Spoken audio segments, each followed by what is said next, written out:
안녕하십니까. 여러분을 회계와 세법의 늪에서 구해주고 싶은 구세주 구쌤입니다.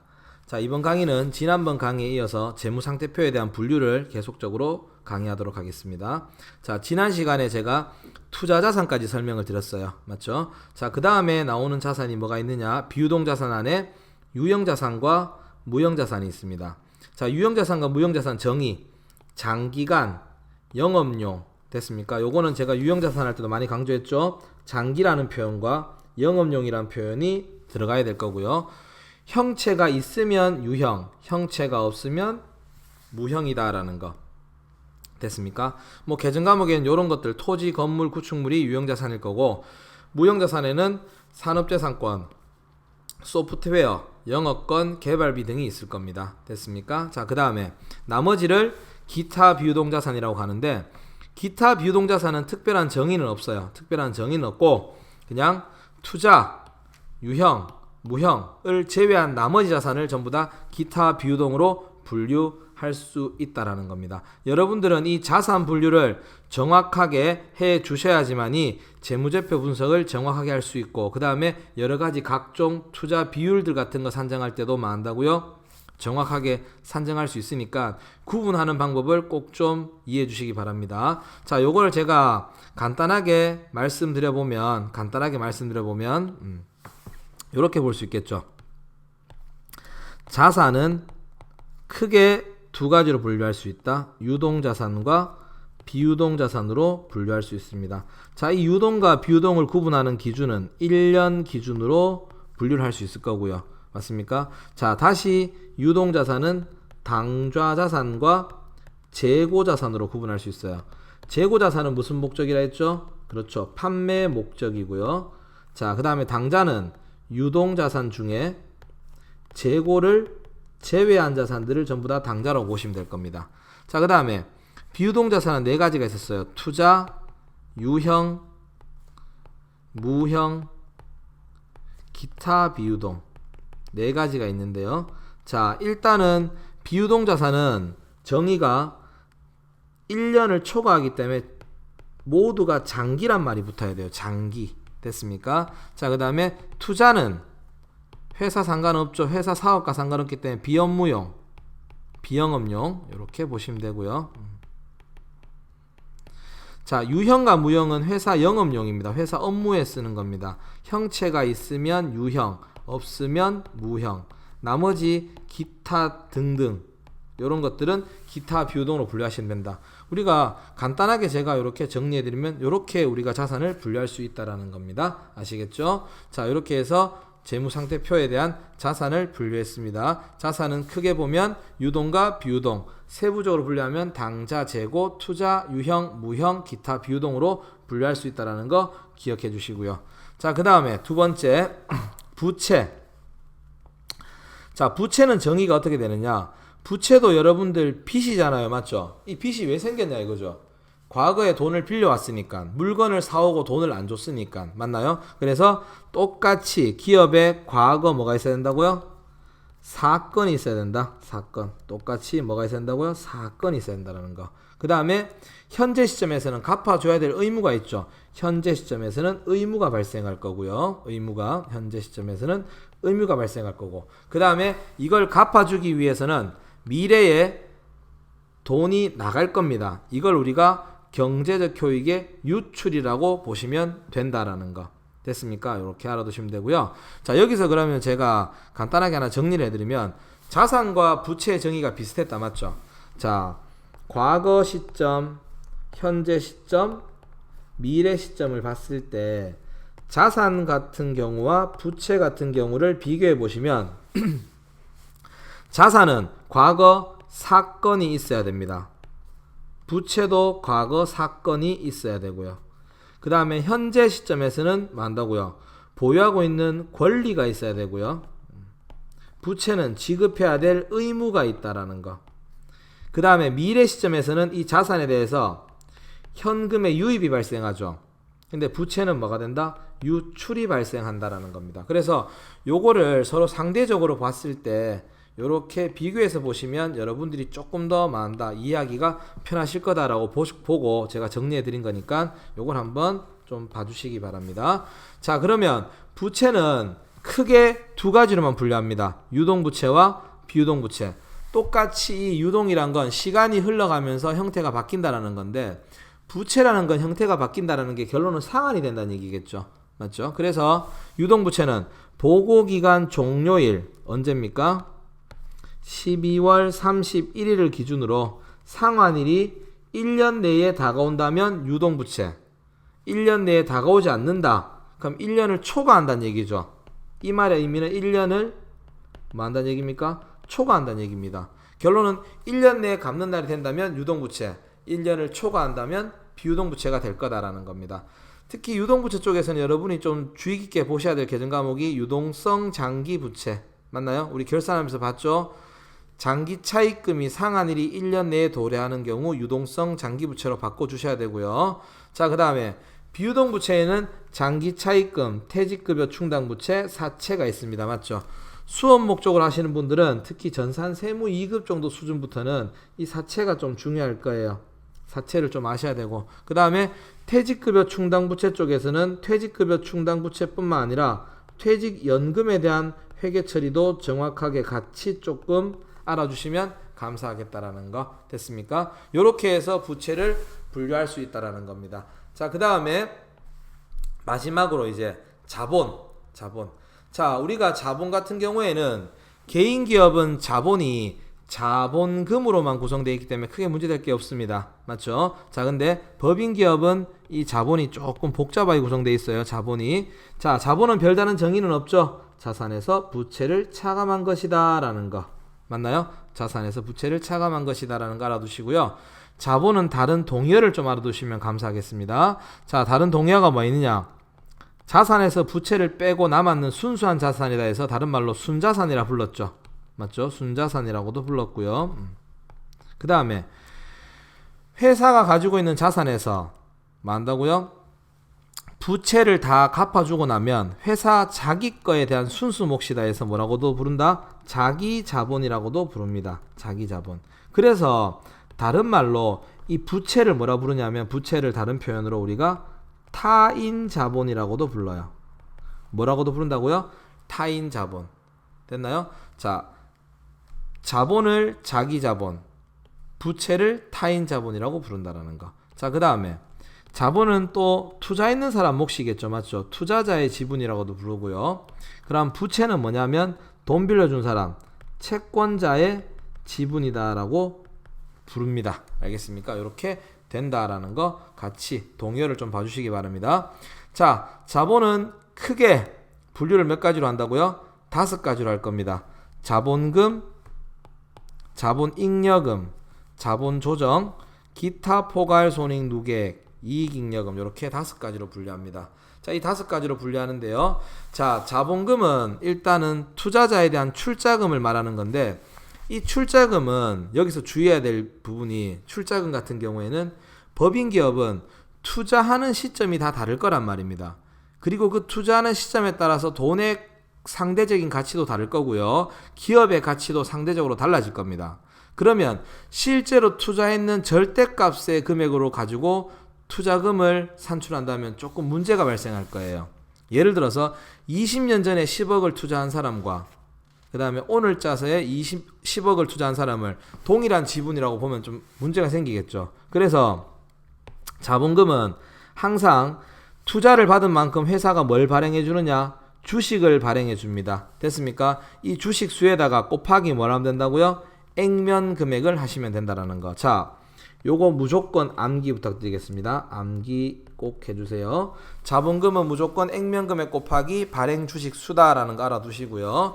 자, 이 자본금의 계정 과목에는 2가지가 있습니다. 보통주 자본금이 있고 우선주 자본금이 있어요. 자, 이 보통주와 우선주 자본금은 회사가 발행한 주식이 일반적인 보통주냐 우선주냐의 차이입니다. 됐습니까? 보통주란 건 여러분이 알고 있는 일반적인 주식이에요. 배당받을 권리도 있고 의결권도 있고 이런 것들. 근데 우선주라는 건 어떤 거냐면 의결권은 없고요. 됐습니까? 배당만 받을 수 있는 주식을 우리가 우선주라 그럽니다. 자, 그러면 이렇게 2개 다 있는 회사들은 보통주 자본금, 우선주 자본금이라고 구분을 하겠지만 일반적인 기업들 같은 경우에는 보통 뭐밖에 없느냐? 보통주밖에 없어요.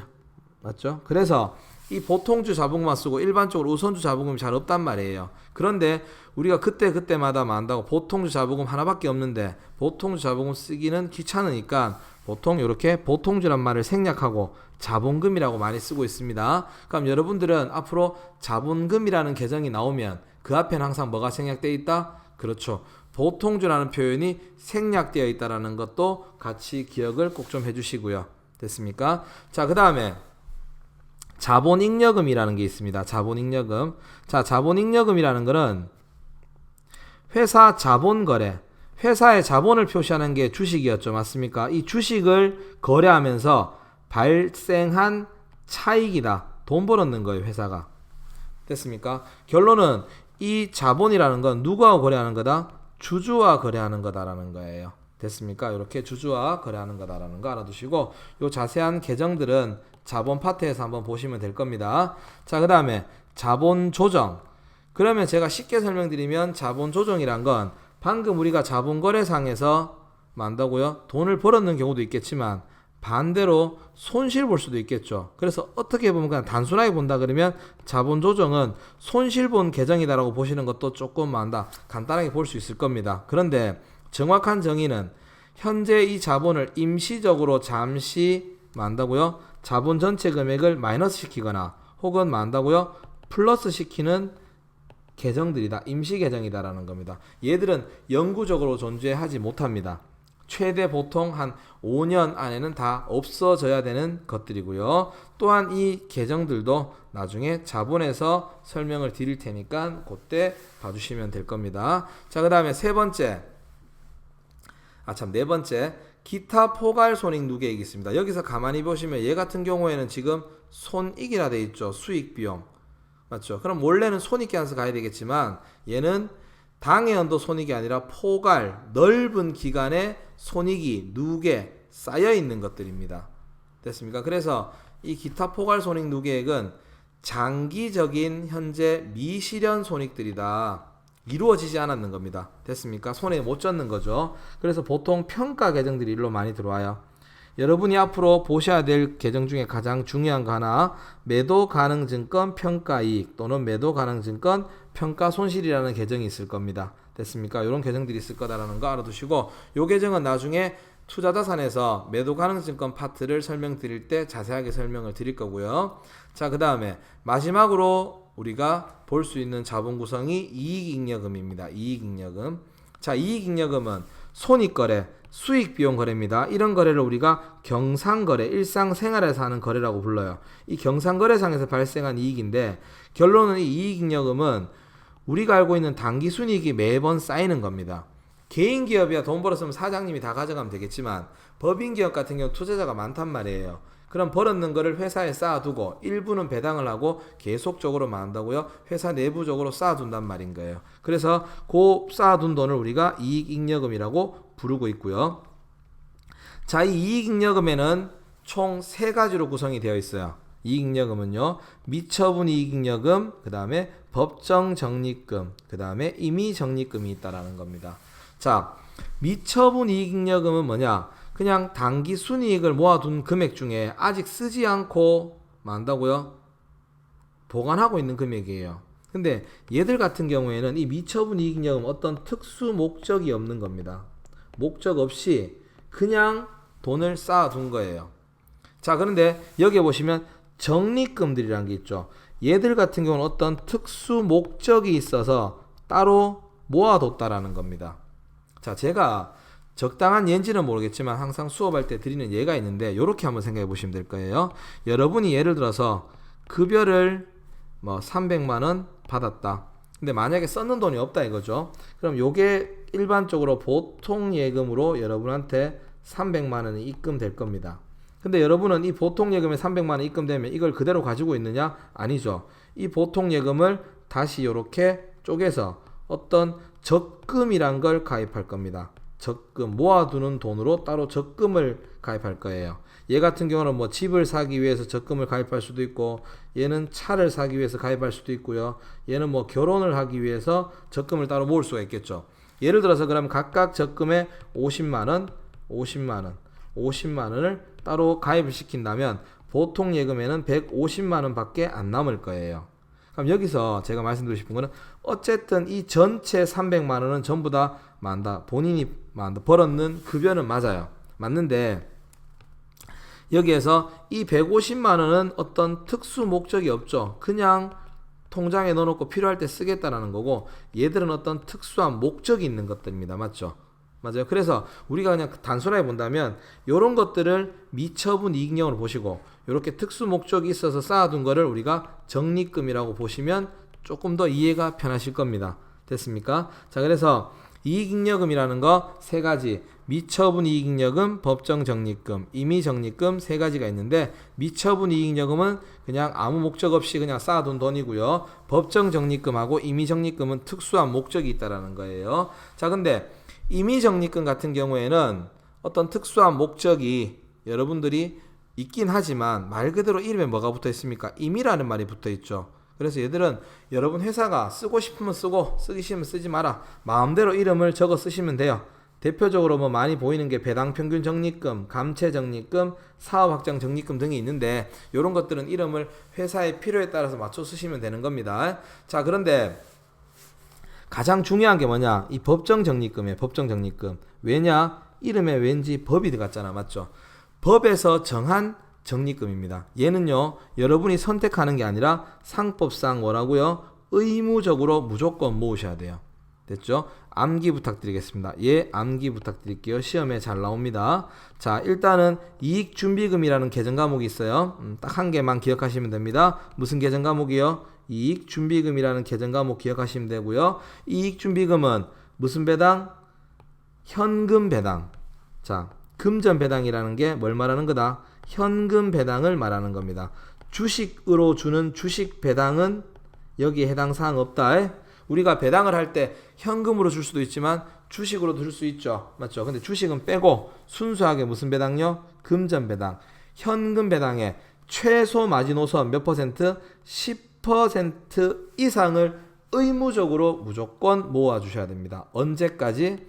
이 적립금이 자본금의 2분의 1 될 때까지. 여기서 말하는 자본금이란 건 여기 요 자본금을 말하는 겁니다. 자본금의 2분의 1 도달할 때까지 의무적으로 계속적으로 모아주셔야 된다는 거 암기를 부탁드립니다. 시험 치시려면 꼭 알고 계셔야 돼요. 자, 그래서 자본은 일단 다른 이름으로 순자산, 자기자본, 투자자의 지분이라고도 불린다는 거 알아두시고, 자본금, 자본잉여금, 자본조정, 기타 포괄 손익누계, 이익잉여금 5가지로 분류된다라는 거 기억해 주시고요. 특히 여기서 암기하실 거, 자본금은 무조건 액면 금액으로만 기록한다라는 거 꼭 기억해 주시고요. 자, 그 다음에 이익잉여금 안에 법정 적립금, 그 계정 과목은 이익준비금 하나 있다. 이 이익준비금은 금전 배당의 10% 이상 의무 적립이라는 거 꼭 좀 기억해 주시기 바랍니다. 요거 암기하셔야 됩니다. 요 부분. 자, 그 다음에 자본금의 2분의 1 도달할 때까지 의무 적립이다라는 거 꼭 좀 기억해 주시고요. 자, 두 번째 강의까지 하면서 지금 재무상태표에 대한 자산 분류와 자산 분류, 부채 분류, 자본 분류를 했죠. 자, 다시 한번 정리해 본다면 자산 같은 경우에는 유동과 비유동으로 나눕니다. 맞습니까? 자, 그 다음에 유동은 당좌 재고, 재고는 판매 목적, 그 다음에 당좌는 유동 중에 재고 제외한 것들, 그 다음에 비유동에는 투자, 유형, 무형, 기타 비유동으로 분류한다라는 거. 여기서 업무와 상관없는 것들 투자, 그 다음에 업무에 사용하는 건데 형체 있으면 유형, 없으면 무형, 나머지 기타 등등들은 기타 비유동이 될 거다라는 거. 그 다음에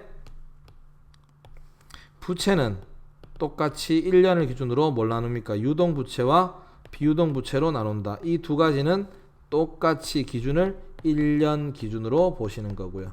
맞죠? 자, 그 다음에 마지막으로 자본. 자본에는 크게 5가지로 나눕니다. 자본금, 자본잉여금, 그 다음에 자본조정, 그 다음에 기타 포괄 손익 누계액, 그 다음 마지막으로 이익잉여금. 맞죠? 이렇게 나누는데 여기서 일단 제가 키만 좀 잡아드리면 자본금에서 제가 꼭 좀 알아달라는 게 자본금은 액면금액 곱하기 회사 주식수다라는 거 알아두시고요. 그 다음에 이익잉여금에는 법정적립금 하나 있다 그랬죠? 이 법정적립금에 대표적으로 뭐가 있다? 이익준비금이 있다라는 거 요거 기억해 주시고요. 이익준비금은 현금 배당에 최소 몇 퍼센트요? 10% 맞습니까? 이상 의무로 적립하셔야 된다라는 거. 현금 배당에 대해서요. 그 다음에 자본금의 2분의 1 도달시까지 계속 모아 주셔야 된다라는 거 잊지 마시고요. 됐습니까? 자, 그래서 재무상태표는 이렇게 만다고요. 분류될 거다라는 거 다시 한 번 더 봐주시기 바랍니다. 자, 이번 강의는 여기서 마치고요. 자, 다음 강의에서 또 뵙도록 하겠습니다. 자, 강의를 잘 들으셨다면 좋아요와 구독 부탁드리도록 하겠습니다.